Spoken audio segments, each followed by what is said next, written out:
This episode is brought to you by Amazon Prime. There's nothing sweeter than baking cookies during the holidays. With Prime, I get all my ingredients delivered right to my door, fast and free, no last-minute store trips needed.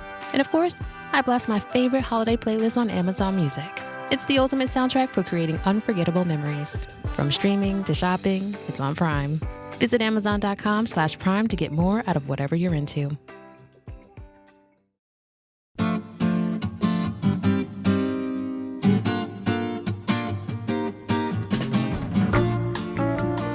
Hello, everybody. Welcome to the Supreme Resort. We've got a special surprise for you today. We've got our good friend Jack Plotnick joining us on the show. You might recognize Jack from quite a few different appearances on television and on YouTube. We've been talking about him obsessively for the last couple of years. Well, Jack's going to join us today and spend a little time talking about his experiences and his love of the Disney parks. So strap in, everybody, because Jack Plotnick is one of TSR's people.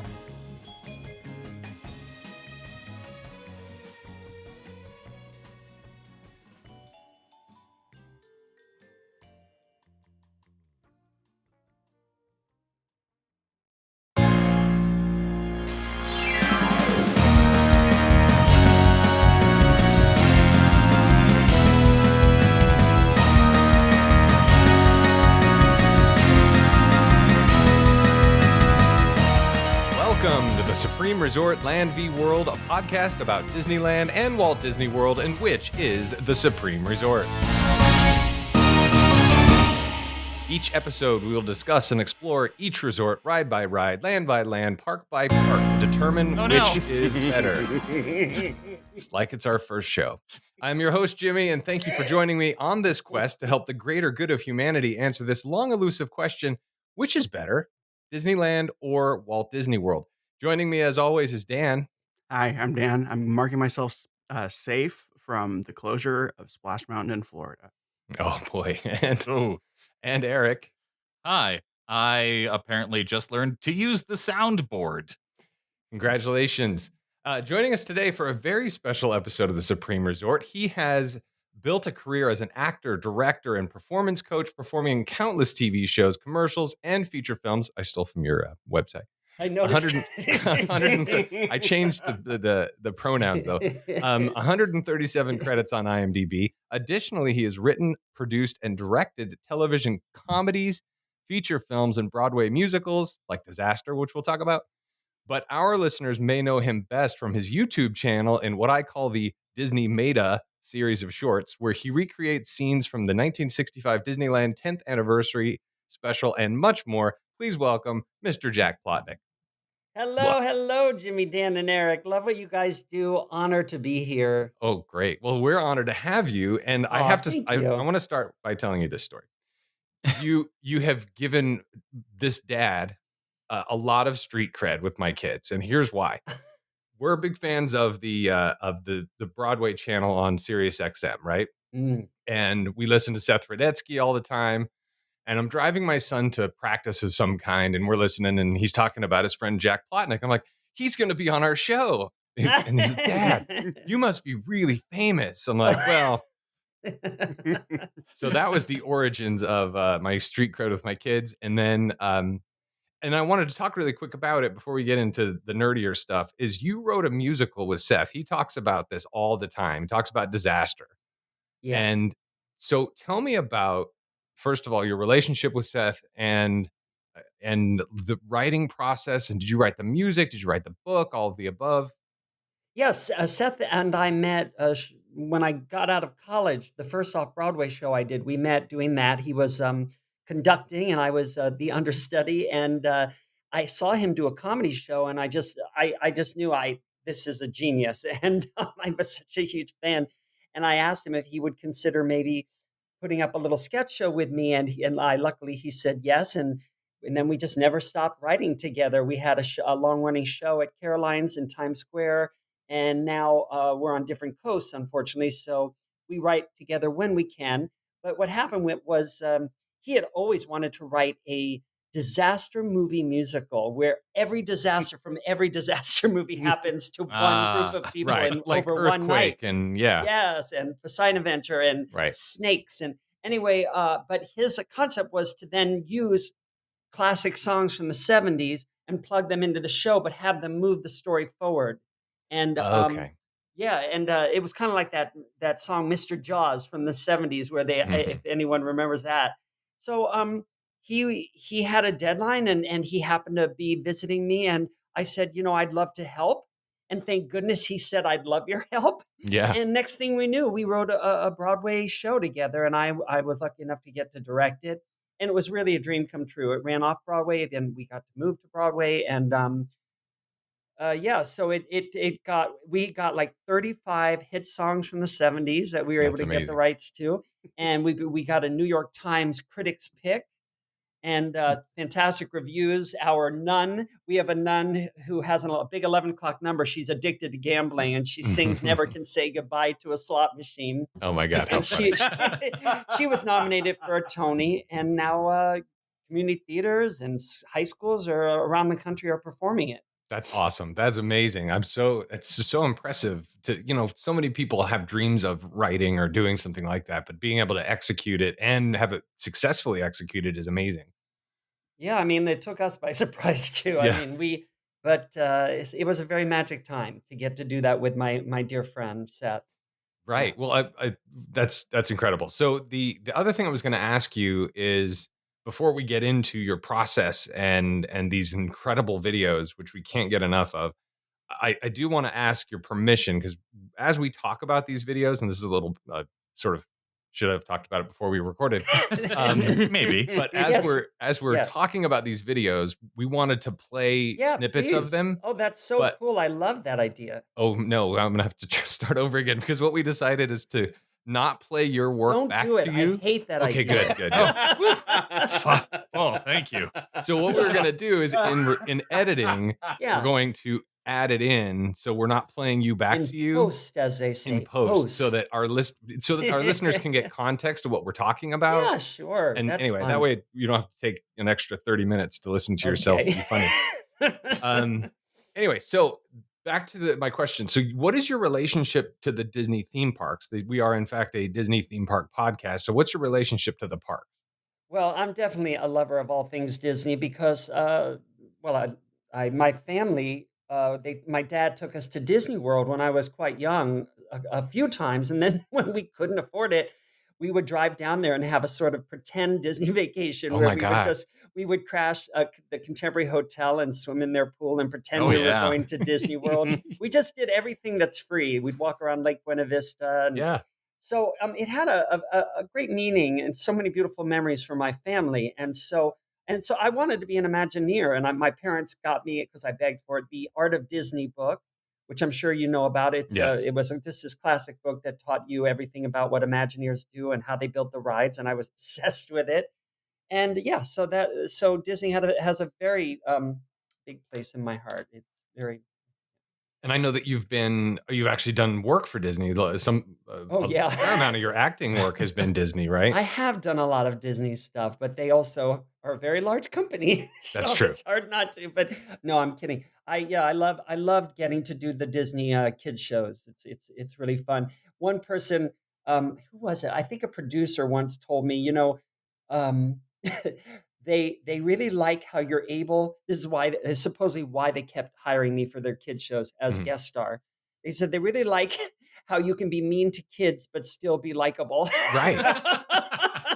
Yeah, That is a skill. your character work is phenomenal. And Thank you. folks, listeners, for those of you who don't know, you've seen Jack in a lot of stuff. You just didn't realize it because he's so versatile. Like, for example, he was in a 2018 Super Bowl commercial. If you remember, it was a Sprint commercial Mhm. with that guy who used to be Verizon, then he switched over to Sprint. So Jack is like a robotic scientist, Yeah. and your robots who you're programming are telling you you're an idiot for not switching to Sprint, and like they Yes. start calling you names, and, and then you switch. You're at the Sprint store at the end, and the Sprint guy's like, "Oh, so what made you switch?" And you're like, "Oh, my coworkers are giving me crap about it or whatever." It was very. That And was then an incredible commercial to do because those were life size, all those robots, and they were puppets. And the last robot was, gosh, almost 20 feet tall, and it busted that wall of glass. That really happened live. And wow. Wow. yeah, it was a really cool thing to be a part of. So, as an example, Eric, this is where I would interject an audio clip from that commercial. Oh, okay. Okay. Hang on, let me write So that's little how house audio time. works. Real time Okay, housekeeping. Sprint commercial. Yeah. That's SP. Do I need to do this every time? Roll the clip. INT. It That's wouldn't what they hurt. say. Just yell, roll the clip. Roll the clip. Evelyn continues to learn at an exponential rate. Only a week ago, I believe. Doctor, I still don't understand why you have unlimited with Verizon. You choose to pay twice as much. I never thought of that. I never thought of that. Okay, guys, it wasn't that funny. You got a dumb face. Yeah. So then the other thing I remember. Oh, there's And glasses. Eric, I'll send you a bunch of like random clips, and if you want to just throw some, Yeah. It's just something from Raiders of the Lost Ark. Right, right. we'll find it. Asher might have a few things to say occasionally. So and then the other thing, and I'll stop with this gushing part. We'll go to the next gushing part. Is in Glee. If you ever saw Glee, there's a character named Brittany who is a total moron, and she's taking her SATs. She's got like a 0.4 grade point average, and she took her SATs and she got like a 1600 or whatever, and she filled it in with crayon and it broke the Scantron machine. Anyway, so then she writes these series of numbers, and Jack and a colleague, or I don't know where you were She from, but basically is doodling on a piece Right. of paper, and us two professors, we come across this piece of paper, and it turns out she doodled like this incredible mathematical algorithmic thing that no one has ever been able to figure out, and so she's a Yeah. genius. it's like beautiful minded them. It was very funny. Anyway, Brittany, you lack a basic understanding of even the simplest arithmetic. I don't know why you couldn't have used a number 2 pencil like we asked. Filling out the ovals in crayon broke our Scantron machine. Brittany, it's possible that you may be the most brilliant scientific mind since Albert Einstein. Yes, and I'll tell you something about Glee. I've worked on a lot of shows. Glee was for me the most expensive sets, like the most beautiful, detailed. Even movies don't have sets as nice as, Right. as Glee Oh, had. wow. But that's because it was a huge hit. It And was. I was Yeah. actually lucky enough to have Matthew Morrison agreed to play a small role in a film I co-wrote and directed oh cool. called Space Station 76, and it was really cool because as I was driving on the lot to do my Glee, Matthew was driving out and he waved, and it was just a very lovely memory. He's a good dude. He actually taught. I got a BFA in musical theater at Cal State Fullerton, Mhm. and he came in and did a little workshop with us where he taught us one of the dances from Big. You know, he was Yeah. in Big, and he's a very sweet guy. But that was a wonderful show. It obviously showed that they put in that kind of care and love, and our Yeah, because I recurred on Buffy the Vampire Slayer, and those sets were like high school sets, like right. with like painted on bricks. But the thing about Buffy was they knew how to light, and they knew that they didn't need expensive sets because they lit them so smartly that you had no idea they looked beautiful on film, but in person they weren't. The magic of movie making, right? Yeah. Okay, so back to the main reason we wanted to have you on is we were just astounded at the humor and the wit and the recreation of I think it started with the 1965 tencennial video, right? Yeah. And so Definitely. That's the one with Julie. Is that? Yeah. that's right. correct? Oh my god. Hi, Julie. This is where you interject that part. I want you to meet Julie Reihm. Hello, Glenn. Hello, Julie. Julie is Miss Disneyland Tencennial.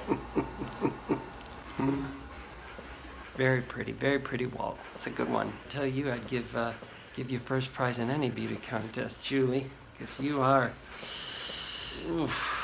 Anyway, Which, by the way, Jimmy and I used to watch these videos. Yes. Like just hanging out recreationally, and we would. What I loved about watching these videos, and Jimmy, sorry to hijack No, you're your good. interview here, was pretty much all of the points that we were and more that we were basically all the things that like we were like, oh, did you catch that? Did you catch that? You totally caught and added to it. Oh. Wow. Oh, good. What he's saying is we used Yeah. to watch the 1965 thing And make fun of moments. Yeah, and Yeah. you were so you're our people is the point. Oh, I love that. That's so cool. Because you started this in 2020. I think I saw an interview where you said it was kind of pandemic boredom. Is that right? Absolutely. I'd been making comedy videos for a while, but then during the pandemic, I got real into watching videos just because I live alone, just sort of escape, my reality. And I got real Mhm. into Disney videos, anything Disney I was watching. And I came across these Wonderful World of Disney's with Julie Reims. My Mhm. first thought was, Julie who? Like, I had no Right. idea they had an official ambassador. And he's Right. marching her around like she's the queen of Disney. Mhm. And it was just so odd to me. But I was so excited because I was getting to see the actual Imagineers, Harriet Burns and John Right. Hench. And he's walking around going, he must have said, this is Julie Reims. Like, he says it like 20 times in the video. That's right. Miss Disneyland Tencennial. Yeah. And then I noticed, yes. Then I noticed that I looked like one of the Imagineers, Blaine Gibson. And it was sort of an easy jump to say, well, I want to escape into this video and I could be him. And so that's why I made the very first one, the Pirates of the Caribbean Right. one. Oh gosh, Which, yeah. by the way, we're gonna play that now. A lot of it is visual. The way you edit with like you'll say something and then Julie will have like a little head nod or whatever. But the description of pirates is so funny. I want you to tell her all about what you're doing here. Yeah, of course, Walt. We're going to be making pirates for a new water ride that we hope will scare the shit out of families. Quite an angry-looking fellow. Oh, so perceptive, Julie. Yeah, he's a pirate. Then he'll be audio animatronic. Audio animatronic, that's right. She's sharp. For a woman. It's Thank wonderful. you. Yeah, it's all green screen. I stick myself into the actual video by using green screen in my home. Yeah, and I want to ask more about that, but before I do, Okay. what's the deal with Harriet and her obsession with Walt? Where did that come from? Oh my goodness. Well, we discover Harriet in my fourth episode, I think. And that's the one that talks about the making the Plaza Inn Plaza Inn, restaurant. right? Yeah. This is a scale model. We call it the Plaza Inn. It's right off the plaza. Hi, And Walt. it's going to be a period restaurant, a period about 1880, 90. 90, with, now this is Harriet here. Hello, Julie. I'm building this. Happens to be putting in the little umbrellas and the tables for the scale model. Actually, this is the size of people right there. Oh, and look, Walt, I'm making a little figure that looks just like you. Over here, Yeah, and anyway, I only have the footage that's out there, and Harriet really just didn't get to say much. Disney sort of ignores her. Basically, he quickly introduces her Right. to Julie, but basically ignores her, and she comes off very prim and proper, and so it was not a hard jump to say, well, maybe she's trying to get a word in but can't, and then I just something in the way that Disney ignores her but fawns all over Julie made me kind of think, I wonder if Harriet could have a crush on Disney. And so that came out of that. But I actually, one of the wonderful parts of doing these videos is, because I'm obsessed with Imagineers, is I've gotten to actually meet some. And I got to meet Kevin Kyle Barnes, and he shared with me something so interesting. He said, Harriet had the mouth of a trucker. Oh my And, gosh, that's but- where that comes from. Yeah, That's wonderful. But I didn't know that, and it didn't really show. So I kind of play her. In my Harriet Burns is much more demure and Sure. and daydreamy and sweet. But I'm sure Harriet was a sweet person. But I had no idea that she had a foul mouth. Yeah, what was I thinking of? That one of them, the little old lady with the Yeah, the I pink- don't know her real name, but I don't either. But yeah, I just the way she looks, it's like, how could she not talk like that? Yeah, like- exactly. The park. The park. The park.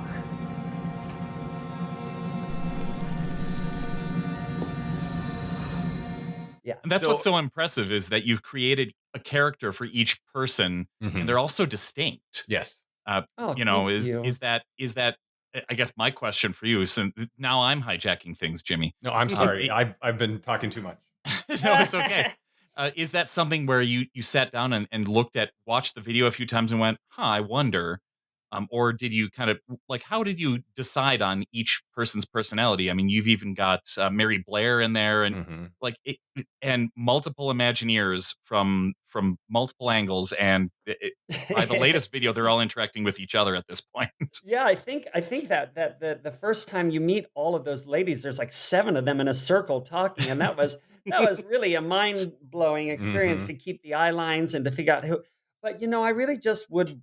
I come from an actor's background, so I would just watch each person and think, what how do I think they'd talk, and of course, if I have characters who are very ballsy and they smoke and they're more sort of cynical about the rides and the park, then it makes sense if I'm introducing a new character to maybe have her be more light and joyful and maybe dumb. And so I'm also just trying to balance out the different comedic energies when I do that. Yeah. I'm curious if there's one of them that you have given your or have either started to or have just already given yourself permission to be kind of more broad and more caricature-y with. Oh yeah, yeah. I'd say, well, that's an interesting question. I'm really gonna miss one of the characters because unfortunately I killed her. But I really loved being.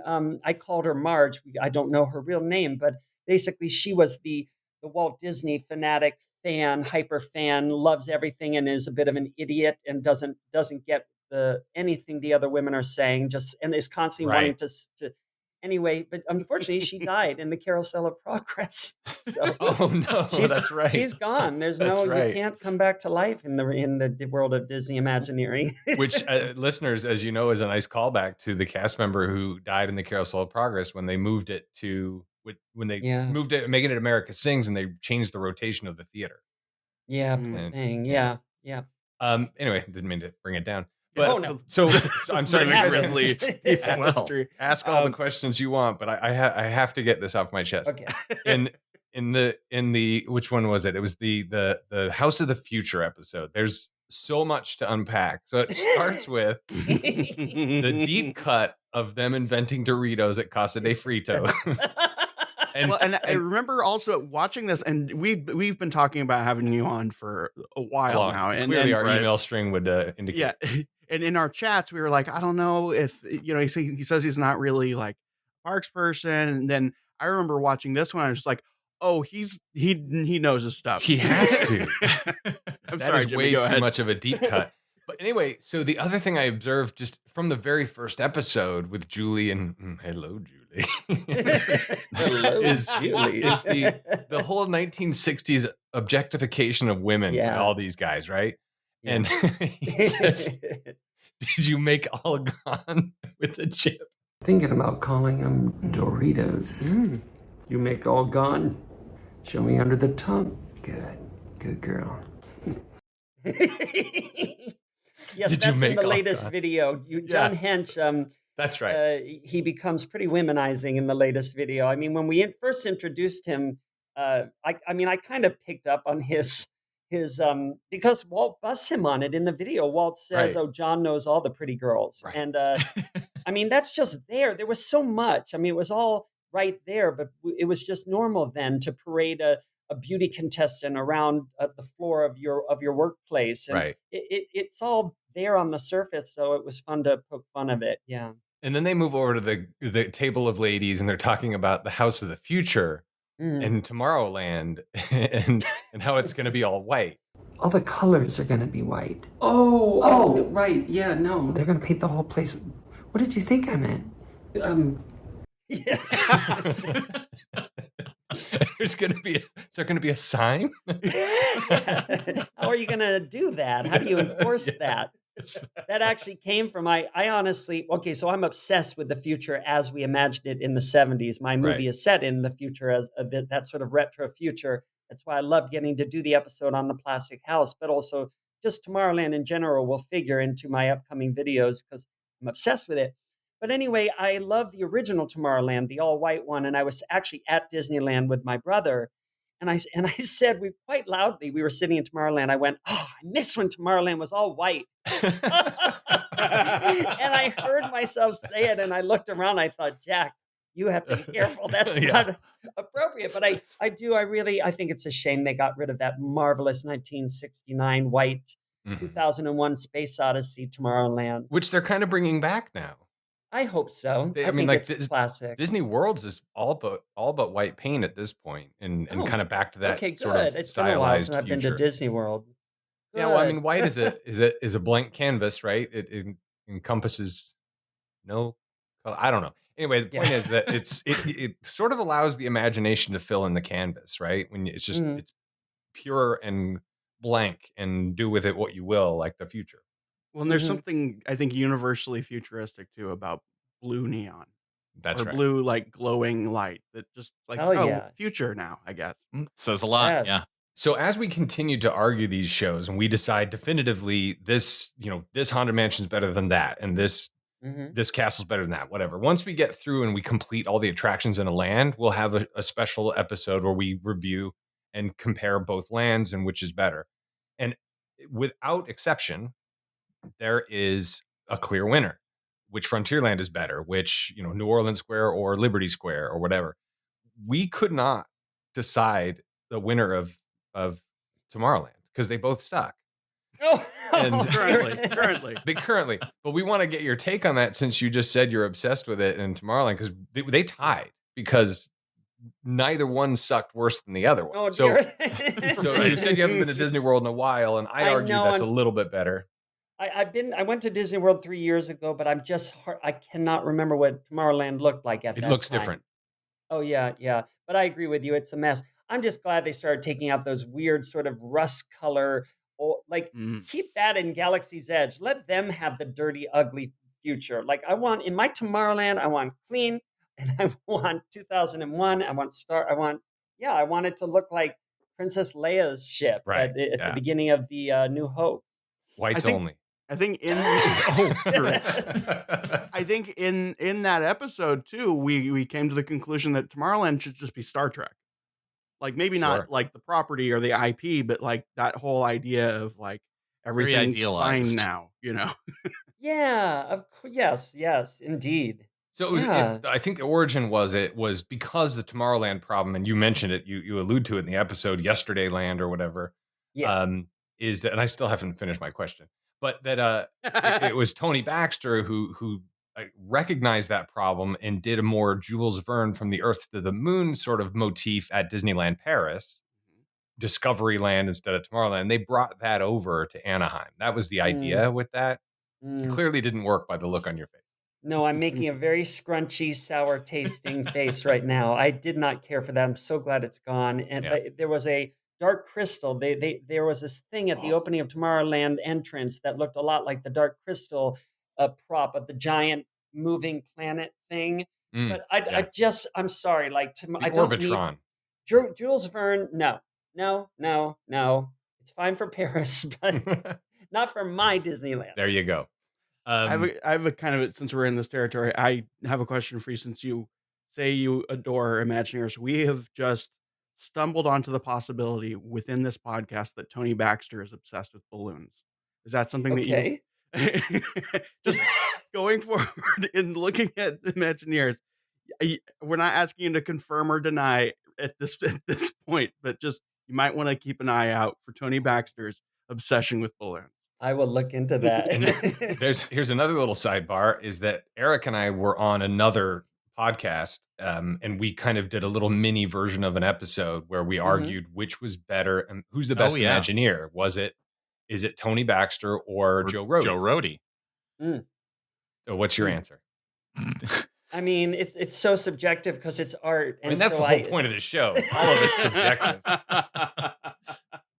I'm gonna because I'm such a pro feminist, I'll just say Harriet Burns. There you go. There we go. That's a fair statement, and it's actually Tony Baxter.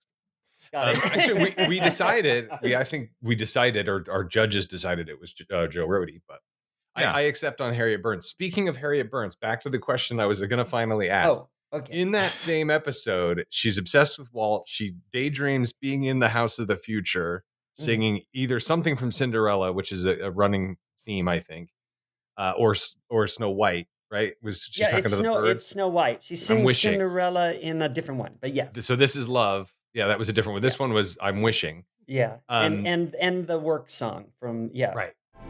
Oh, she's not gonna. Yeah, she is.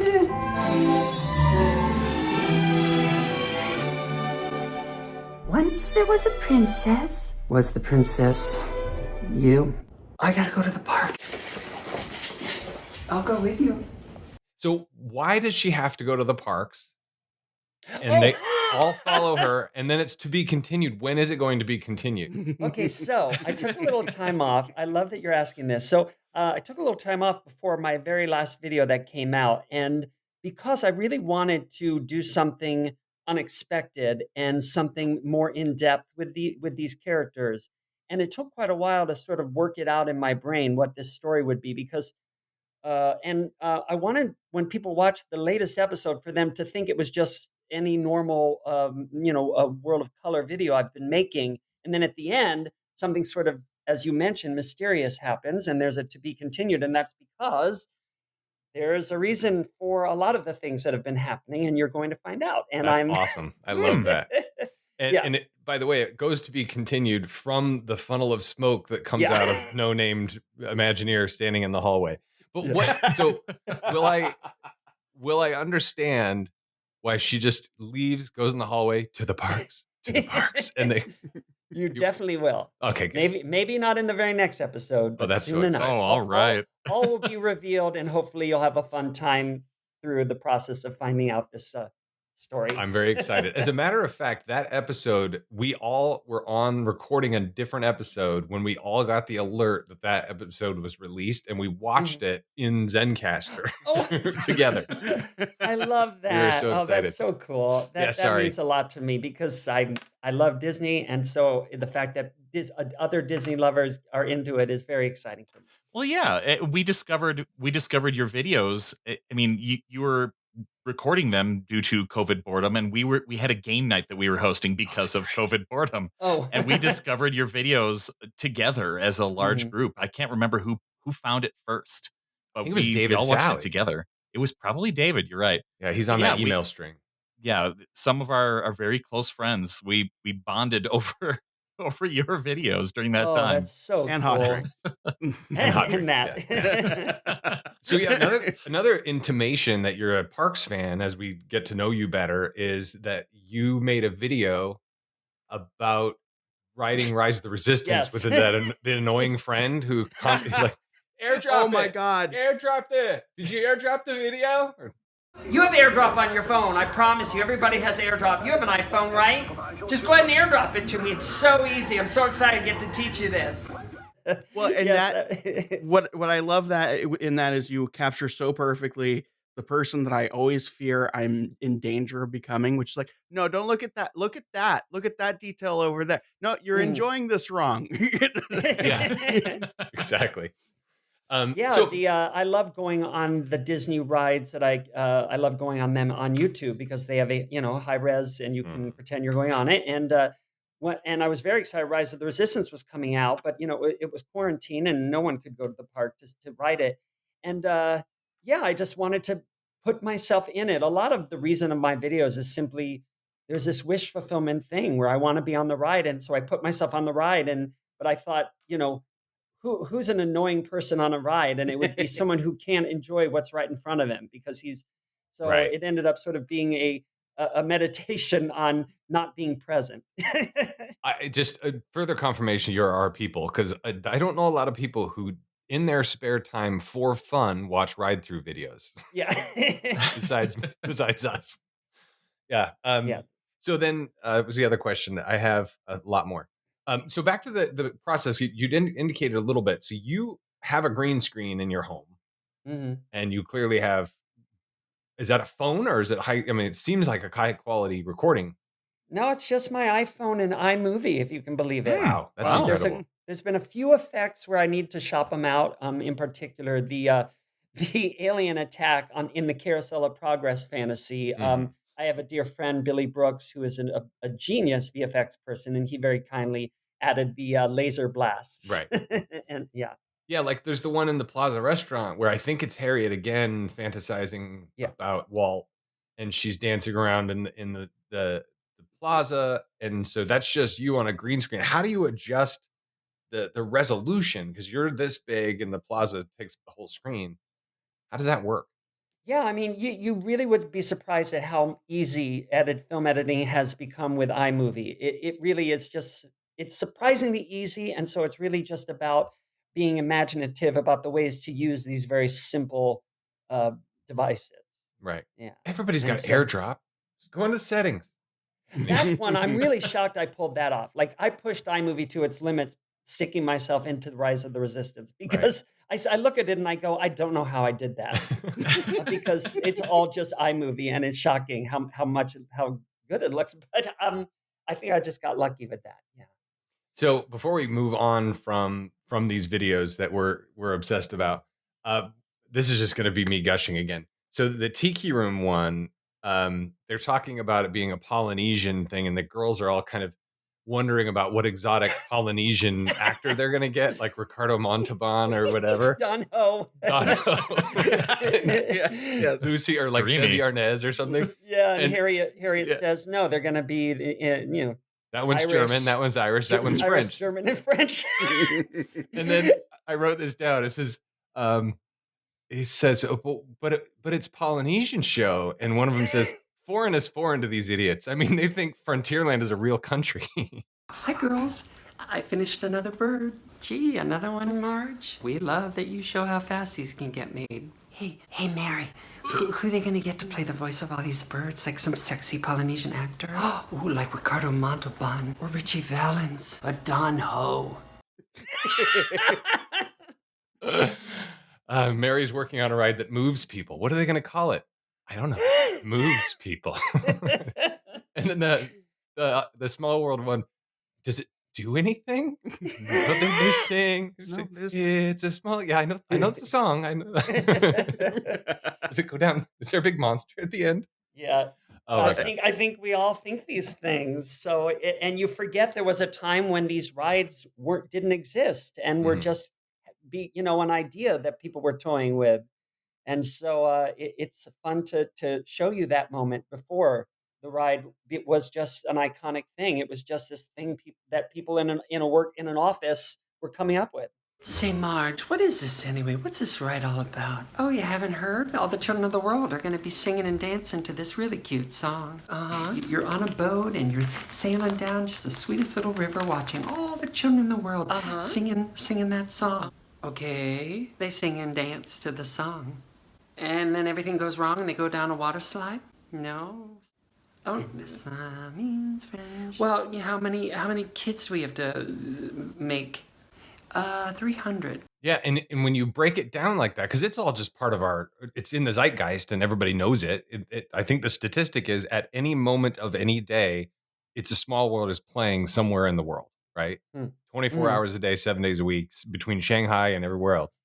So it's just part of our culture. But when you break it down at its simplest, it's just literally a slow moving ride passing by children singing the same song over and over again. It doesn't work. It shouldn't work. You know, it shouldn't. I call it a craft show you look at from a boat. There you go. Totally. But I love it. It worked. I just went on it 2 weeks ago, and it's still a joy. It is indeed. When I love too that the office dynamic that at least I'm reading into it is that here are these women who like aren't really listened to as much as they should be and could be, and these just super nerd dudes who, like, I think you say, like, you come up with an idea and they write down a full schematic on the back of a napkin. Like, they're so kind of up their own asses about all of this stuff, and there's these women who are like, what they're mentally ill, right? Like, clearly. And then it's just like, I mean, whatever. Yeah. Harriet's a fun character because she really gives you, she's very jaded and very brilliant. At least, I'm not Harry, I'm sorry. My Mary Blair is jaded. I love your brilliant, Mary Blair. And she's been a fun voice to be the voice of truth. Yeah. Yeah. Isn't it her that came in? She needs coffee or tea is what it was. And she wrote something on the back of a napkin and it became Utopia. Yeah, she wrote directions for a friend to Musso and Frank's, and it was crumpled in her coat pocket. And one of these Imagineers found it and turned it into Autopia, which is a ride for people who I guess like sitting in traffic. That's right. Well, and knowing about like Mary Blair and how kind of just criminally underrated she is, and what she did, and her like so much about her, that take on her is perfect. Just like, that's what Mary Blair should be. So then she gives her. Go ahead. Yeah, go on. Remember what you're about to say. I want to give you a little Mary Blairism that Kyle Barnes told me when we went on It's a Small World. He said some of the It's a Small World dolls are what Mary Blair called a Sunday art project, a rainy day art project. That's it. That's awesome. And I was like, which ones? And he said, and you'll notice that there are dolls that sing and are articulated, and that looks like it would take a month to build. But then there's other dolls that really do look like you could finish it in one rainy afternoon. Right. And that's what she wanted. It wasn't that they didn't have time. It's that she wanted some of the supporting little characters to come off like a rainy day afternoon art project. I thought that was neat. That's great. I didn't mean to interrupt. What were you about to say? No, it's kind of like those toy soldiers with the googly eyes. there are no googly eyes. No, so then Mary gives her teacup to Blaine Gibson, I think. And she's like, I need more of this. I'm nauseous. And he says, teacup, nauseous. That's it. And he runs out of the room. Another circumstance where a woman has an idea and the male Imagineer steers. Oh, man. I never got that through line. That makes so much sense. That's brilliant. All right. So, Dan, you had a question. I know you're an acting teacher also, Jack, beyond being an actor, a director, writer, et cetera. You're an acting coach and a teacher. Is that right? Yeah, it's a hobby because I had to get over my own anxiety as an actor, and I sort of came up with this wonderful system to rid you of all anxiety. Anyone can use it, but actors, we really need that because, we're in front of people a lot. Anyway, and because I figured out this very since I figured out this way to get rid of my own anxiety, I realized I had something I could share that would help people. And so I wrote it all down in this free book on my website. If you're curious how to get rid of anxiety in your own life, read the first chapters. It's free, right? They're all about that. It's free. And then teaching acting has just been this wonderful gift where I can help people. I don't charge much because for me, it's my way of giving back to my community. That's great. Like being on this podcast. Sure. This is fun. It's fun to do and talk about things you're interested in. Exactly, right? That's kind of my thought. So, and in fact, you've helped actresses or actors and actresses like Allison Hannigan. Yeah. I coached her on her How I Met Your Mother audition, and she wrote me that beautiful testimonial. That's very nice. And she's also, of course, on Penn and Teller Fool Us. Let's not forget. And for our listener, if you don't know who we're talking about, I think one of her earliest works was in American Pie, yeah. She was the band geek. The band geek. Yeah. And the rest, I won't say on our show. But Eric will put a cut from it right here. Or sure, I will. Something else, maybe. Who knows? Who knows? Yeah. Or IP that we don't own. Sure. So Dan, I didn't let you ask the question, but you had questions about process and acting. Is that right? Well, kind of. We kind of touched on it. I watched one of your videos and you talked about the vulture on your shoulder, and I loved that concept, and I think I'm sure you probably want people to like read your material, but if you wanted to, if the you video could explain is an excellent way to get, because that's at the core of what I teach, and to help people get control of their thoughts and therefore their feelings, and that you'll never be nervous again if you watch this video, which explains how it works and how easy it is to shut down, and that's. It's called Your Vulture, and there's a video on my website, and it's got a picture of me with a vulture on my shoulder, so you can't miss it. I don't allow the word nervous in my workshop. There's no such thing as nervous, because the physical sensation of nervous, your heart racing, butterflies in your stomach, is the exact same physical sensation as excitement. So I would say, well, I'm excited, thank God, and I'm currently in the process of releasing some negative thoughts. See, now I'm in control. That's great. Yeah, I wish I were an actor now again. I used to, again, I mentioned I was a musical theater major, and just kind of every year of theater school, and I don't know if you had this experience, Jack, but every year a teacher, like day one of class, your acting teacher or whatever, would get in front of the class and say, if you don't have to do this, or you will not be able to function in life, don't do it. Yeah. And I had that every year. And finally, it was my senior year, and the acting teacher said, if you don't absolutely have to do this, then just don't. And that was it for me. I was like, you know what? I don't. I've got other things that I can live, be a happy life without being an actor. But those kind of skill sets and ways to get around auditioning is the worst part, right? Yeah, you have to create a reality where it isn't, though, Yeah. where it's just a fun thing to introduce yourself to people and not need the job. Well, clearly it's been effective 137 shows later, right?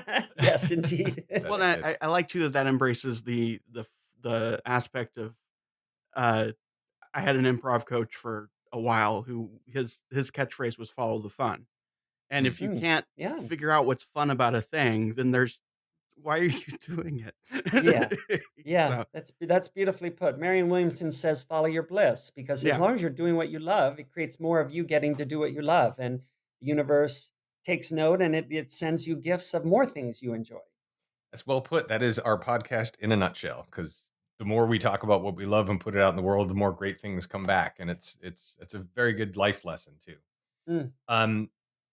Back to musicals. Your Sweeney Todd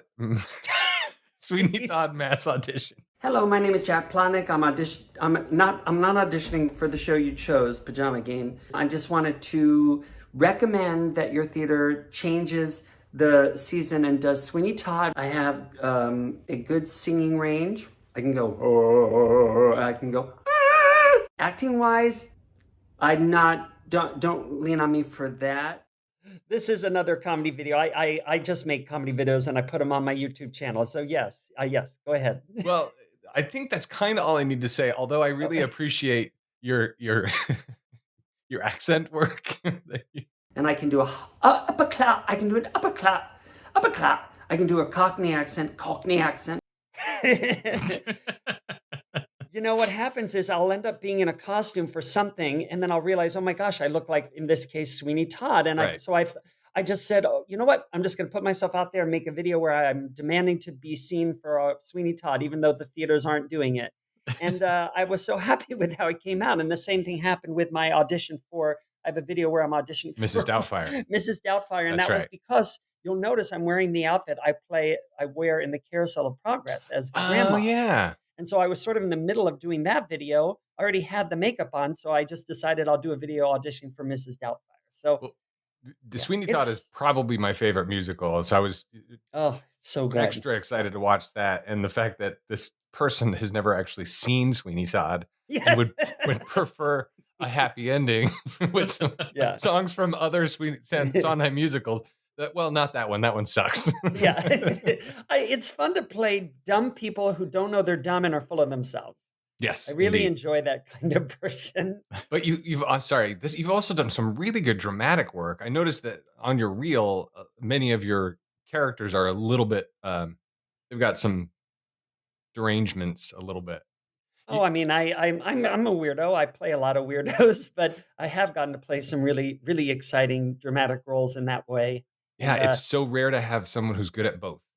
Oh, thank you. My reel opens with my episode from 911, and it was the most Hollywood moment I've ever had in my life. Was me and Rob Lowe and a couple other actors are standing at a hotel, and on action we were told to run away from the hotel and that the building would then explode. Oh. And it did. Now, the crazy thing is they didn't destroy the building. But yet that building exploded, a huge fireball. And on cut, Rob Lowe was so excited and thrilled, and he was high-fiving everyone. And it was just one of those magical Hollywood moments where I was just pinching myself. That's so cool. Well, I watched the one from Reno 911 where you were hoarding gnomes. You were hoarding garden gnomes. Yes, that's been such a blessing because Reno 911, they just keep having me back and they keep coming back. I mean, they can't believe it. Like, they're like, we can't believe people still want more, but they are wonderful, beautiful, kind people. And I love getting to do the show, and I love being a pervert on that show. Yeah. Well, it's like the reality show Cops and a Christopher Guest movie all at the same time. And how do you get tired of that? It's a vehicle for comedy. Yeah, exactly. Empire Strikes Jack. This is a problem. We didn't even put a ceiling in. Princess, look at this. Look. Whose job was it to put a ceiling in here? We have metal on all these machines, but then what? We ran out of it for the ceiling? Good. Let me show you guys the hallway, because I gotta tell you something. Open your eyes, the walls are ice. You know, and what is that? I'm catching a cold. Well, that just came out of it's my favorite film. I watched it 15 times in the theater. Holy crap. Yeah, 15, and I'm obsessed. Anyway, so I needed to be in the movie, and when I discovered that there was scenes of the Wampa in the Hoth caves. I never noticed that. Yeah, that were never, I found that on YouTube. It just kind of made sense to make a video that utilizes that deleted footage that they never use. Guys, there are Wampas in the walls. It's so funny. You couldn't afford money for the roof? Yes, you made the base out of snow. It's a snow castle. That's right. Well, we also are, well, Dan, not as much, but we're also big Star Wars nerds. Do you know the podcast Unspooled, Paul Scheer and No, I don't. Amy Nicholson? She's a critic, and Paul Scheer, I'm sure you know him. Yeah. They do it started as the AFI Top 100 film. They went through the 2007 list. That's the latest one. And they went through all 100 of them to see if they should still be there. And once they got through that, now they just kind of have little mini series. But they just did the one today that I just listened to about The Last Jedi. Oh boy. And it was like an hour and a half of delight, and they just both gushed over it, but also talked about some of the sort of the controversy around how Rian Johnson took it. I won't go into a lot of detail, but since you said you're a Star Wars nerd, what's your take? I've watched so many videos on Rise of the Jedi, and I don't want to be a downer, but at the end of that film, I told myself I'm never going to a theater to see another Star Wars movie. After Last Jedi or Rise of Skywalker? After Last Jedi. Okay, so you did not like it. I really didn't, and I've watched many videos, because I love when a very smart person is able to articulate a feeling I have and explain why I have that feeling. And I'm not art is subjective, so I get why some people might love it, but no, I could go on and on about that. Well, that's another episode for another time. Yeah. We also have a Star Wars show. They should really be kissing Jon Favreau's ass. He saved Disney's ass. 100%. I mean, did you see Andor? I hear it's wonderful. I'm not really watching much TV, but I look forward to watching when I have time. But if it hadn't been for Jon Favreau, I agree. And they had just made Galaxy's Edge, and yeah. So but back to the theme parks? Why did they not use Batuu as a backdrop in Last Jedi or Force Awakens? Like, why aren't they using this? Because there was no one. What is it called? The chickens were running the farm. There was no one watching this. Not watching. I mean, it's shocking to me. Every mistake was simply because they didn't understand that Marvel thinks these things through. Yeah. Is it Marvel? No. Yeah, Marvel. Yeah, Marvel. You know, Marvel has people that really give a lot of thought, and it felt like those movies were just thrown up there when there's that much money riding on it. It's shocking. Absolutely. Well, and at the end of the 3-arc sequel trilogy, I think we all walked away from it going like, so there was no game plan. There was no plan. Like there was nothing. Yeah, that's why I put up air quotes on the word arc. Right. Yeah. It's like the DC universe. There's no plan. Yeah. It's just, here's another movie, everybody. Yeah, exactly. You know these characters. Go. Yeah, there's a terrific video of and I wish I could tell you the creator, but I can't remember, of a very smart gentleman who basically pitches a story for Rise of the Jedi that would have worked, and that would have, because they set up, look, Force Awakens is not, in my book, not a very good movie, but it had so much promise, and it was beautiful. And what it did was it created two lead characters that you loved. I loved Daisy. I forget his name, the Poe Dameron or Finn? Finn. I love those two characters. And then it was as if they just threw them both away. And, you're right. It was heartbreaking. Anyway, so I think most people's favorite Star Wars movie is, in fact, Empire. And, we all know it by heart. What is your feeling about Rogue One? Oh, I thought it was terrific. Right? How dare Yeah, How fantastic dare you, movie, but Jimmy? so depressing and major problems in the first half with storytelling, major problems. But because it didn't fall on its face, we're all just so grateful. Yeah, I think for me, it's my second favorite Star Wars movie. Oh, wow, And really? once you watch Andor, you'll like it better. Okay, Put good. it that way. Good. Anyway, all right. So back to other things. So back to the Disney park. So you're a West Coaster now. So you're a Disneyland guy. How But I often? still Disney World is the winner That's kind of so that for was my me. ultimate question, which is Oh, I better. shouldn't skip right to the ultimate Uh-oh. question. No, you're fine. And Contemporary Hotel is my Contemporary Hotel from 1979 is my happy place. Okay. It is everything I love about design, and I even like Mary Blair. in my Broadway musical we had we needed a bench, and I literally had it made to look like the benches in the original Contemporary so Hotel, cool. and yeah, I think heaven looks like the Contemporary Hotel. That's from beautiful. That time. And Mary Blair's incredible tile mural is in there. Absolutely, absolutely. And we have my wife and I actually bought our vacation club is at the Contemporary at Bay Lake Tower. Oh, wow. Yeah, we bought there before we even had kids. That's how. But after they We got married at there too. Disney World. We got married so to Disney World. cool. Oh, wow. Well, That's so cool. That's awesome. we got married. There's a wedding chapel at Grand Floridian. It kind of Okay. faces. It's on an island, and the altar has a window that frames the castle. And so I proposed to her on that altar, and then we got married there 6 months later or whatever. You Anyway. proposed to her with the cake castle in the background. No, it was not. And we was the enjoyed 25th. baiting Jimmy into telling that story over and over again. It's a lovely story every time. So your love for Disney World, you feel is better contemporary. What other reasons do you feel that way? Well, I mean, I like that the streets are brick and not just pavement. I like that the castle is an appropriately sized castle. What I like about Disneyland is the feeling that you're going to something truly vintage and like the very first one. But as they take away each original thing, and only it's Kyle's the Imagineer Kyle. He said Tiki Room is really the only or the most vintage ride they have. That is truly what it was when it opened. That's a good point. Then as Small these world. things go away, then I'm just a bigger is better guy because they made they did improvements and they made it bigger and better. Well, you'll appreciate this. I'm going to show you my shirt.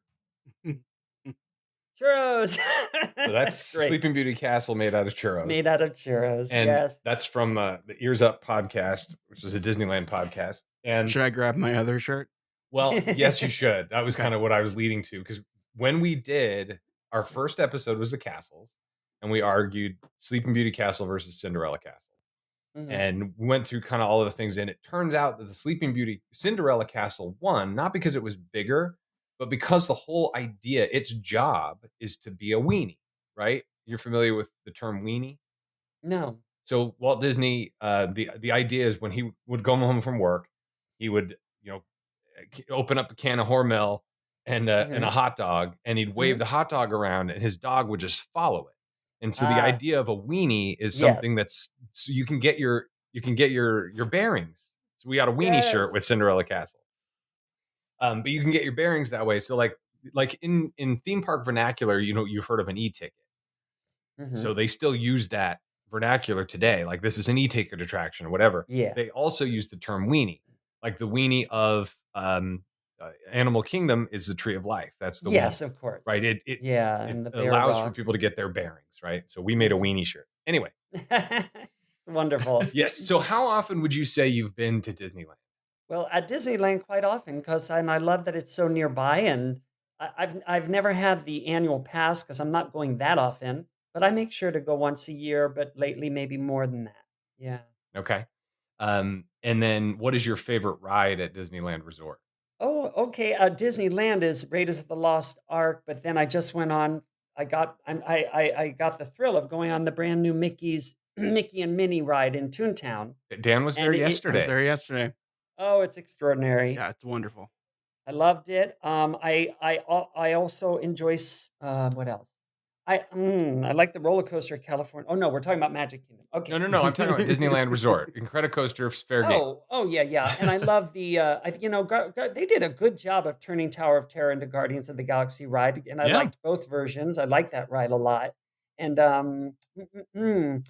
it's a small world. What else is I like roller coasters, but Space Mountain, and I just went on it too. I have such a mental block. I can't actually enjoy the ride while I'm on it because I'm always afraid that there's a car stopped in front of us and we're going to ram into it. I can't but with the Incredible Coaster, you can see there's no car. You're not going to die. Don't worry, Jack. He can't hurt you anymore. Chapek is gone. He can't hurt you anymore. Oh, thank God. That's so funny about Space. That's so funny about Space Mountain too, because like that's such a feature of the mechanics of the ride is that like it will literally shut the whole thing down. Yeah, it's impossible for that to happen. I mean, I'm not saying fears are what they are. It's just funny that's such a specific thing about such another specific aspect of the ride. Absolutely. So, is there a must do for you? Like, you cannot leave Disneyland Resort without riding what? Well, no, because for me, here's what I would say is my must do and my happy place would be standing on Main Street as the sun is setting at the magic hour. Main Street USA is my happy. I just love it. I love walking back and forth, and I like people watching, and I like the live shows and parades more than I enjoy going on rides. I like to be there at the park. As I said, it just brings back memories of my family and I like being around people who are happy. Yeah. And for the most part, I should say, for the most part, people there are on vacation and they're happy to be there. Well, it's an escape, right? I mean, it's escape for all of us, and the immersion in that's why we have this podcast. And you might actually enjoy. I'm not trying to promote it, but the episode that we did on Main Street. Oh, I definitely would. Our guest our guest judges for every land episode are the people who run a website called Disneyland, which is kind of an absurdist website where they take all the show posters from Disneyland, exactly the way they look.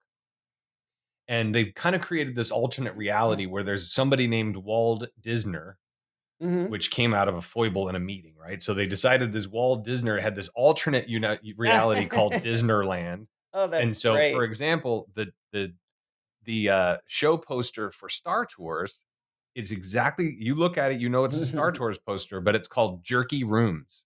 Oh, that's funny. And what was the other one? Dan My has personal one. favorite is Adventure Through Outer Space became Oops Too Small. And Eric has one. Is that we did an episode about Casa de Fritos in Frontierland. Was that episode? Anyway, it was a versus episode. Pecos Bill and Magic Kingdom versus Casa de Fritos, or what is it called now? Rancho del Zocalo, yeah. And Disneyland had a original poster of Casa de Frito, but the shirt from Disneyland says Mexican food ? Anyway, I think you enjoy it. There's the Skyway buckets. Yeah. It's called Skywalker at Tomorrowland. Oh, that's perfect. And that's my People Mover poster signed by Bob Gurr. Oh, that's behind me there. Mr. Barnes told me a really neat story about Main Street, which I couldn't believe I'd never heard, which is if you look at the windows, you'll see names of Imagineers. And he said Main Street, and I never knew this, was also seen when they created it as a concept of the credits of a movie. Yeah. So as you walk through Main Street, you're seeing the opening of a movie and you're seeing the names of the people who brought you the film. I never knew that. Are you talking about Jeff Barnes? Kyle Barnes. Imagineer. Because there's a guy named Jeff Barnes who wrote a book about Disneyland and how it teaches leadership lessons. Oh, but yeah. The idea was the story. Everything at the beginning of Disneyland is red, like the ground is red. So that's the red carpet. And then you go under the tunnels that acts as sort of the proscenium to walk into the stage, the thing where you get to choose your own adventure. You're in the movie, and like you said, seeing the credits and all that kind of stuff. So it's your own adventure that you get to create. That was the idea. I think it may be retconned. Who knows? All right, so almost done. The Disney World, you said that is your sort of your go-to. It's your home park, if you will, parks, because you're East Coast person originally, obviously Broadway, etc. So how like when you close your eyes, can you differentiate between Main Street Disneyland and Main Street Magic Kingdom? I would just say, imagine it a little bigger. Yeah, there you go. Fair. I conflate them all the time because I'm doing vacation planning for people, and I'm planning somebody at Disneyland the next day. I'm doing somebody at Disney World, and I'm like, well, it's over there by Casey's Corner. Nope. That's not Casey's Corner there, or Yeah. whatever. Or I'm No, talking about. unfortunately, I don't know it as well. No, that's okay. I'm just gauging because I was going to ask some questions about which is better. Mhm. So, for example, Dinosaur at Animal Kingdom. Have you been there? No, I didn't go on a ride called Dinosaur. I went to Animal Kingdom and I loved the Nemo show. It Oh my was gosh, incredible. to tears that's Bobby Lopez. Yeah. You know, Frozen. What else did he do? Bobby Lopez, Frozen, Yeah. Book of Mormon. Yeah, good, talented dude. Yeah, that Avenue was for me the highlight of that part. I cry every time. It's so good. Mhm. Anyway, so Dinosaur is an exact replica of Indiana Jones and the Temple of the Forbidden Eye. It's the exact same ride. Everything you do on both rides is identical. The movements are the same. Everything is the same. The exception being that Dinosaur is a lot darker, louder, and there are more dinosaurs. So when we do that episode, you didn't go on it. So it's an unfair question, which is better? It ended up being Disneyland Indiana Jones for all the reasons. They don't have an Indiana Jones ride in Florida? They have a stunt spectacular where this 24-year-old is coming out as Harrison Ford's stunt double from Raiders of the Lost Ark from 40 years ago. Harrison Ford's like 80 years old, and this guy, it's silly. It works so well as Raiders. I'm shocked they turned it into dinosaurs, but I'm glad that they have this, that they're using because it's a wonderful ride. Yeah, it's a great ride, but it's not as good at Disney World. So did you go on Expedition Everest? Yes, and I don't even remember it because it didn't really impress me in some way. I don't know why. I can't remember. So we've decided that Expedition Everest is the spiritual successor of the Matterhorn. Yeah. Both mountains, right. both Yetis, and I think we decided that Everest was better. We have our answer, Jimmy. I think Well, Dan's going to relitigate this now. Yeah. No, I'm not. And then, so you've been to the Haunted Mansion at Disneyland. Okay. You've been to the Haunted Mansion at Disney World. Oh, no. Yes. Right. Yes. And that one you Yeah. can definitively say you've been on. Mm-hmm. Which is better? I know it's gonna happen. Oh no! I wish I'd have to watch a video of the Disney World because I don't remember the differences. There isn't. How do you feel about speed ramps? Oh God. Speed ramps. You know the speed ramp at the end of the ride at Disneyland where you're coming out? Yeah. Yeah. Oh, I don't know. You don't but I do that. Disney World doesn't have one. You are yet. coming out Oh. of a tomb from underground where the dead people are. That's Well, why I it's love thematically. the theory that the ghost in the attic spooks you and you fall backwards out through the window and die, and that's why you can see all the ghosts in the graveyard. That's because you're right. one of them. I love that That's theory. a fun pretty theory. great. So Yeah. Disney World and Disneyland's rides were developed at the same time in the late 60s, right? They were built at the same time. They just made duplicates of everything. So they're identical rides. The Mhm. only difference is there's the Hatbox Ghost at Disneyland. And at Disney World, all the busts in the queue that follow you, those are on the ride. Mm-hmm. So there's like a couple extra little show scenes and stuff, but virtually they're the same. And then there are more interactive elements in the queue at Disney World. But anyway, very controversial at Disney World 1. It's everyone's favorite episode of our show. That's right. No hatred or anger at I'm not all. surprised.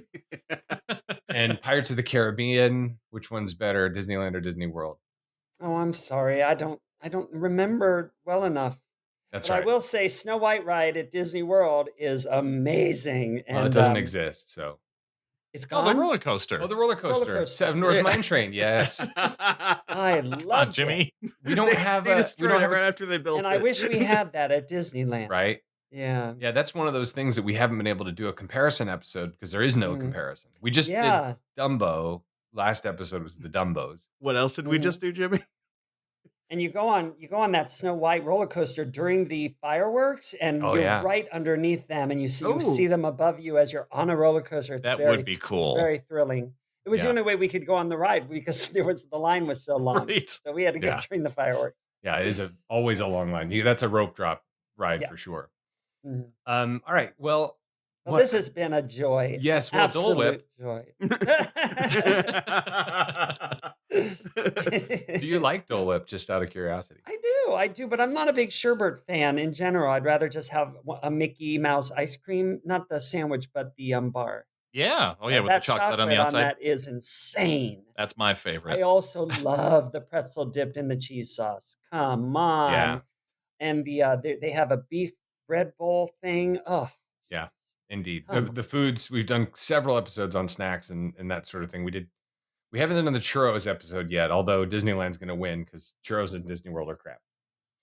Anyway, Jack Plotnick, thank you so much for taking the time. It's been an absolute delight. We will be in you Anaheim. guys are a delight. Thank you so much for having me, and thank you so much for your kind words. And I can't wait for you to see the new video because you talk about a deep cut. There are things in this video that you might have to Wikipedia. Oh my God. That's exciting. Cliffhanger for the listener. Yeah. We're going to be in know. Anaheim in April. We'll be at Disneyland. We'll keep in touch. Maybe we can walk around the parks for a little bit together. Oh, fun. Absolutely. Awesome. Well, have a wonderful, wonderful rest of your day. And thank you so much again for being here. Thanks. Take care, everyone.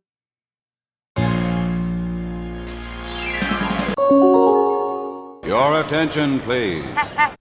Come to me. Focus Features invites you to succumb to the darkness. Nosferatu. From director Robert Eggers comes a masterpiece of horror. He is coming.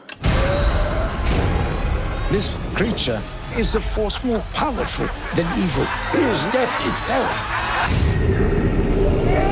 Nosferatu. Rated R. Under 17 nanometer without parent. Only in theaters Christmas Day. Special engagements in Dolby and IMAX.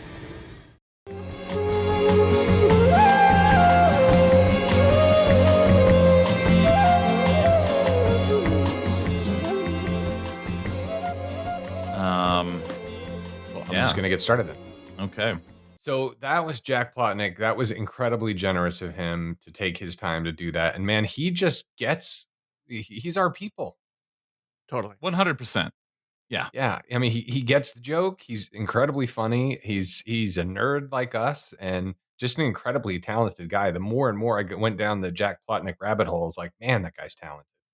And like you said, he can play, angry at children character and they love it and they love him. And he can play of angry at children. When you were pushing me to ask that question, was the question about if one were to try to get in the headspace of a very cool and real 10-year-old, what they would do? I didn't know how to phrase the question. I don't know why didn't remember. You would want me to ask that. I think the Asher thing would have not. I don't know what you're talking about when you say that. Oh, sorry. Anyway, so I almost question makes no sense. Asher's sleeping currently. Theoretically, yes. We ran out of time, but I kind of wanted to float the idea of our March Madness bracket and just to see, because that's a litmus test for someone who sort of has our sense of humor, if he thinks it's brilliant or just insane. Because I'm on the fence. It's on my bracket, but that's why I like it. Well, we should. I mean, this is the main show here, so we should probably tell the people what we're planning at least. All right, give them some time to gear up for their brackets. Is the next episode we start? No, February 20th is our next episode, so it wouldn't be until March. But Eric, do you want to tee it up? Yeah, let's kick off the jams. Kick off the jams. Kick it off. All right. Now I've mentioned this on Ears Up. Right okay. So we wanted to do. Oh, here it is. Okay, now sing again, Jimmy. No, I forget what it was now. Kick off the jams. Kick them up. So we were exploring ideas. We had a little behind the scenes show that we didn't record and release because we were sloppy, lazy. But that we talked about, best bathroom, stinky room wins. Best children's menu, best I still want to do the whatever. kids menu, but I like this idea better. And Dan proposed best president from the Hall of Presidents. Now, not best who did the best job, but rather the best animatronic. Best robot. Best robot. Right, best robot. And Eric has been working tirelessly to create the bracket. There have been officially, 44 individuals who have been president. Is that correct? Because Grover Cleveland was twice. 43. We'll cut this. We're on what? What? No, we're on 46. 46. So 45, that's right. 45 plus an extra Cleveland. Right. An extra Grover Cleveland. Got it. So 45 twice the Grover individuals who have been president. And we're counting Cleveland twice. Is that correct? Depends on how we do. At this point, yes. So And how are the I'll explain brackets why. working out?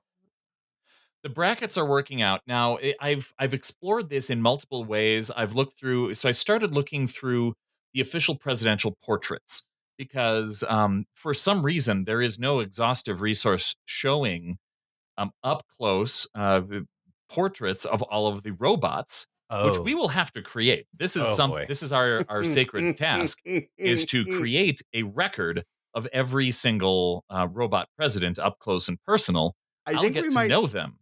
I think we might need to call on a street team that doesn't exist yet, which is if you happen to be a listener to this show and you have easy access, i.e. an annual pass and a camera, yes. we could use your help. Right. In the next 15 the internet days. is useless to me for this. You know that Imagineering has it. I'm sure Imagineering has it, and the estate of Blaine Gibson probably has something.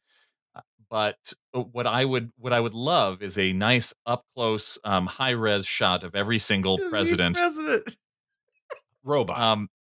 Each presidential robot. What I'm going to do for the purposes of this show, so gentlemen, I've collected the official presidential portrait of every one of our presidents, and I want to put them up next to the robot. And the idea is to determine which robot is best. And one of the criteria is how close does this robot resemble the person, the man? Okay. We could say the man. They're all men.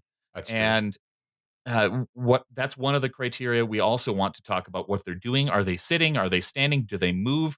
What sarcastic comment do they make while Grover Cleveland is talking?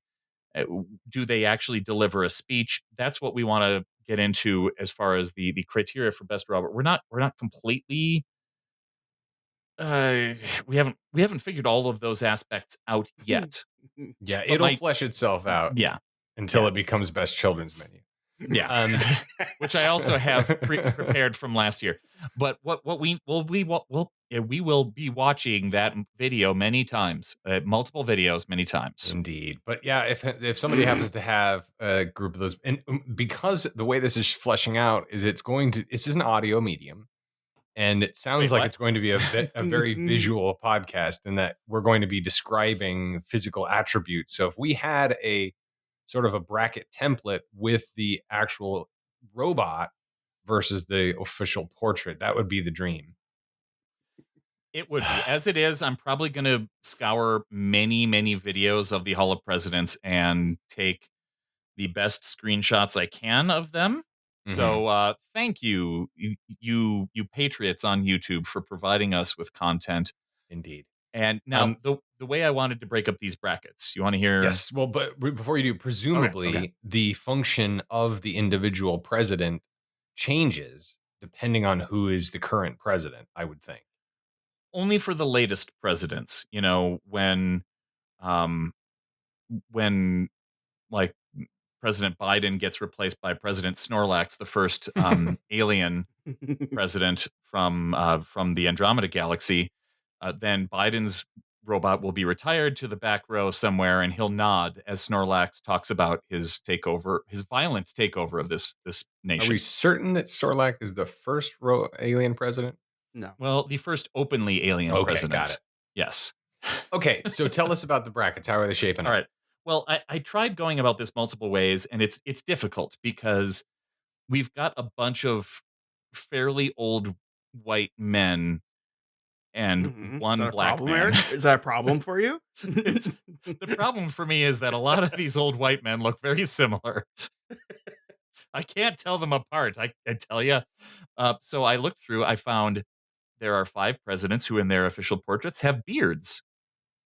There are 5 presidents who have mustaches. Ooh. I wonder if those 5 presidents Oh. with beards have beards in the show. Whoa.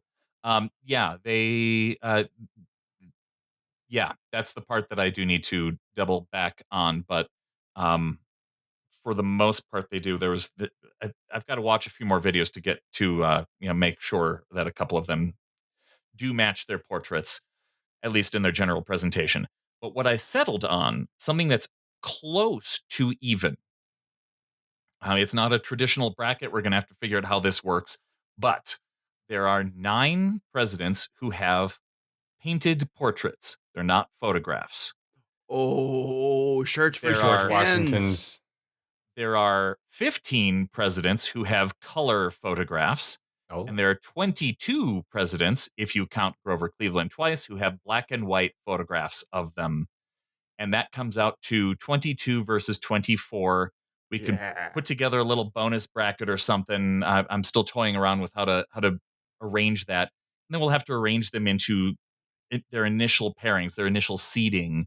So you have the black and white presidents versus the color portrait or photograph presidents. Right. And we're now 22 to 24.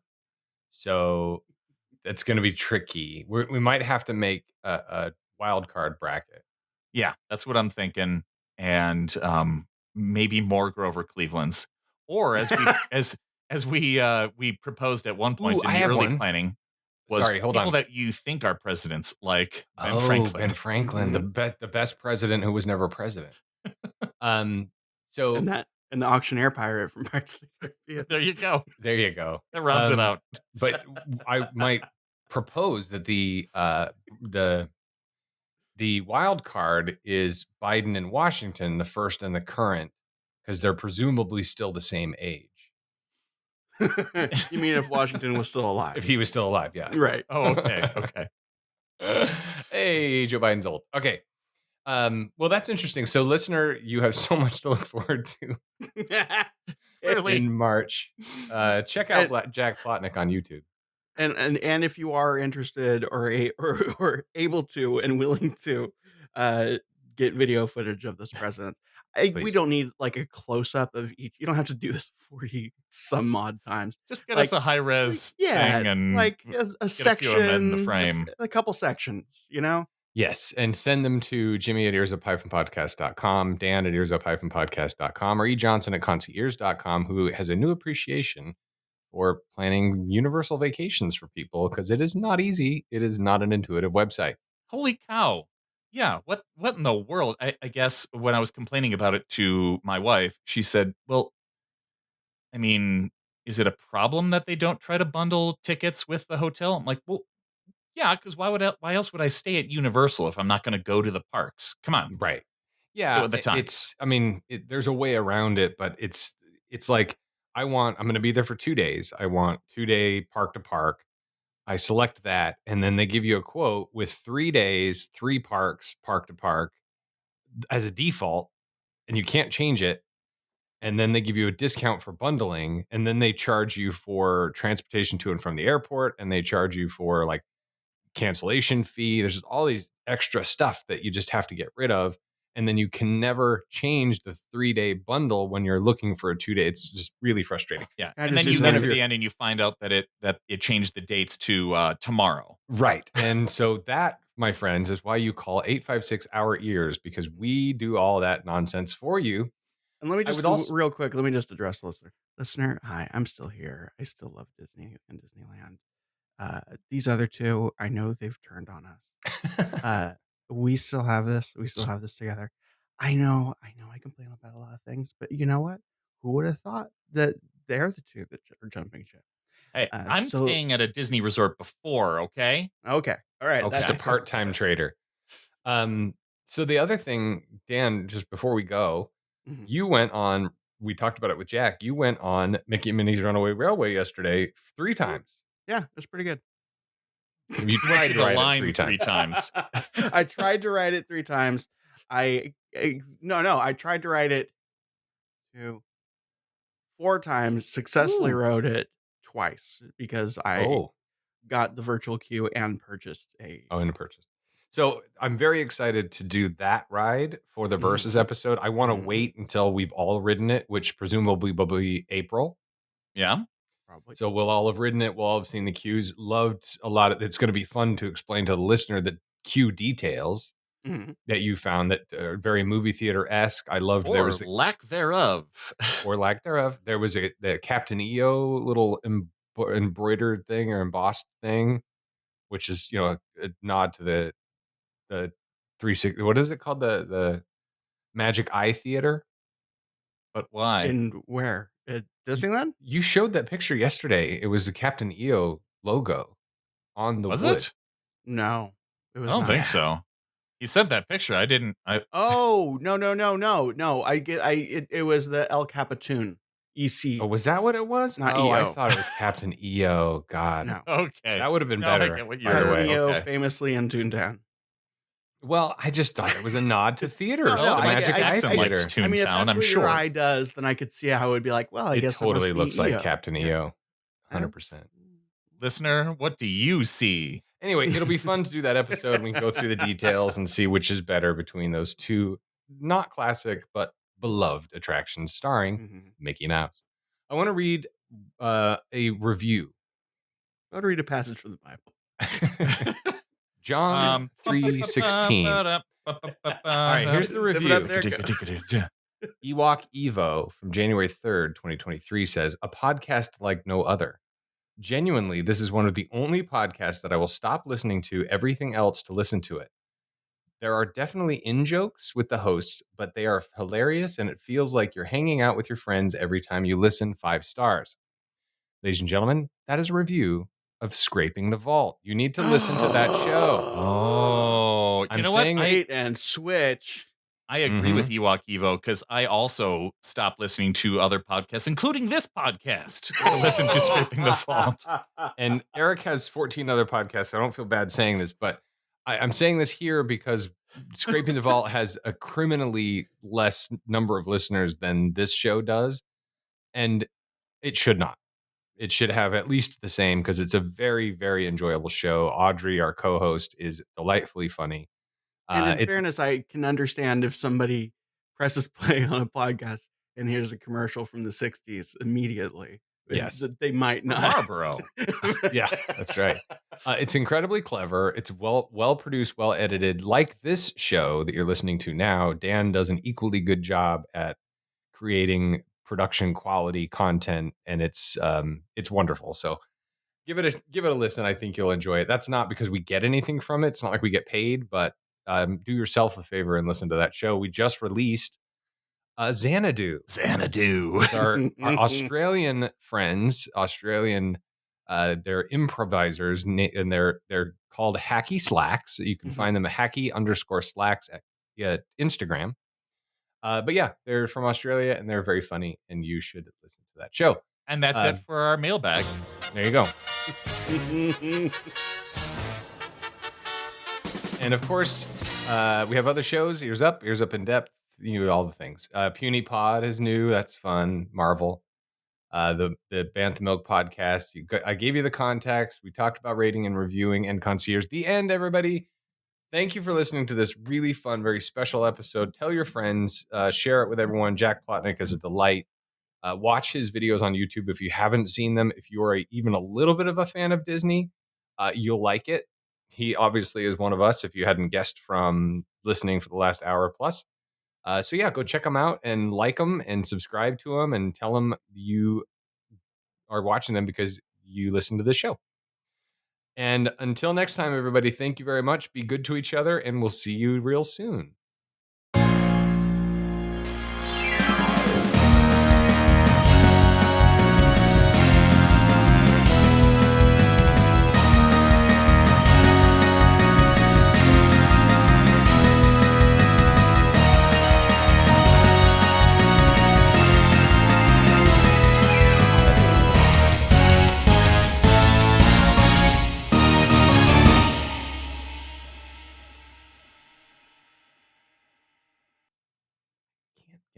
stupid. No, I need to figure it I don't know out. if I like that. I think that's all part of it. I think this It has become. This is the outro. This This is is Kind the of outro. yeah, right. The Well, it's kind of bad like at you in the this. mailbag of mail. You never really figured out how to do it. I And don't that want just to. became the bit. Yeah. This time he was quiet. That worked out pretty well. Yeah. Yeah. I should have said "Be kind, rewind," but Or you could Yeah, just that's say a great fresh egg. ending. yeah, it is. Oh no! What is this?